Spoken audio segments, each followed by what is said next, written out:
হর হর মহাদেব। শুভ সোমবারের শুভেচ্ছা রইল সবার জন্য। তোমরা কারা কারা শিব ঠাকুরের পূজা করো সোমবারে সোমবারে? আমাদের মা কিন্তু প্রত্যেক সোমবারে সোমবারে শিব ঠাকুরের পূজা করে। আর এই সোমবারে আমার চোখের সামনেই মা বসে ঠাকুর দিচ্ছে, পূজা করছে।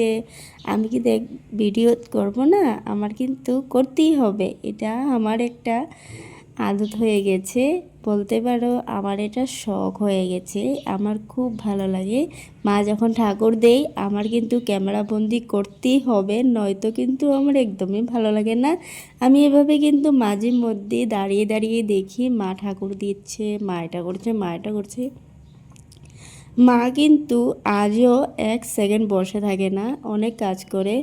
আর আমার মনে হয় যে কাজ করে থাকলে মার শরীরটাও ভালো থাকবে। ভগবানের ঠাকুরের আশীর্বাদে কিন্তু আমার মার সব সময় শরীর সুস্থ থাকে। আর এভাবে কাজ কাম করে থাকলে সব সময় মার শরীর সুস্থ থাকবে। সকালে উঠেই একদম মা সমস্ত কাজ করে থাকে, করে আবার বাইরে যত কাজ থাকে সব কিছুই করে। আর আমি যখন ঘরে থাকি মাঝে মধ্যে কিন্তু আমি রান্নাবাড়া করে নিই, ঘরের গোছানো কাজগুলো বনু করে নেয়। সেইগুলো কাজগুলো আমরা করে নিলেও সকালে ঘুম থেকে উঠে ফুল তোলা, বাসন ধোয়া, তারপর বাসি কাজগুলো করে স্নান করে ঠাকুর দেওয়াটা কিন্তু সব সময় মা করে থাকে।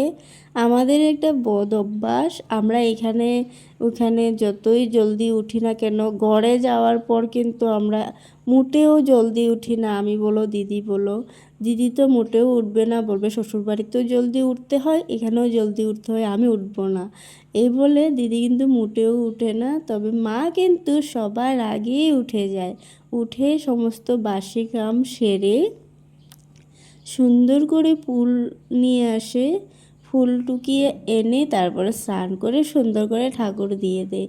ঘুম থেকে উঠেই সোজা আমি ঠাকুরের আসনের কিনারে গিয়ে বসে যাই।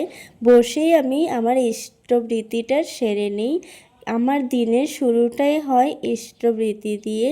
আর ইষ্টবৃত্তি দিয়ে তারপরে দেখো মনটা কিন্তু খুবই শান্তি লাগে। যোন দিনে কিন্তু ইষ্টবৃত্তিটা আমার করা হয় না, ওই দিনটা কিন্তু আমার একদমই ভালো যায় না, আর আমার ভালোও লাগে না। মনে হয় কিছু একটা হয় নাই, কিছু একটা করিনি, তেমনটা আমার মেহসুস হয়। তার জন্য কিন্তু ঘুম থেকে উঠে সোজা আমি ইষ্টবৃত্তিটা করে নিই। যেই আমি ঠাকুরের আসনের কিনারে যাই, দেখি যে ফুলে ভরা, প্রদীপের আলো, ধূপকাঠির সুগন্ধ, দিনের শুরুটা কিন্তু খুব সুন্দর যায় মা যখন সকাল সকাল উঠে ঠাকুর দিয়ে দেয়।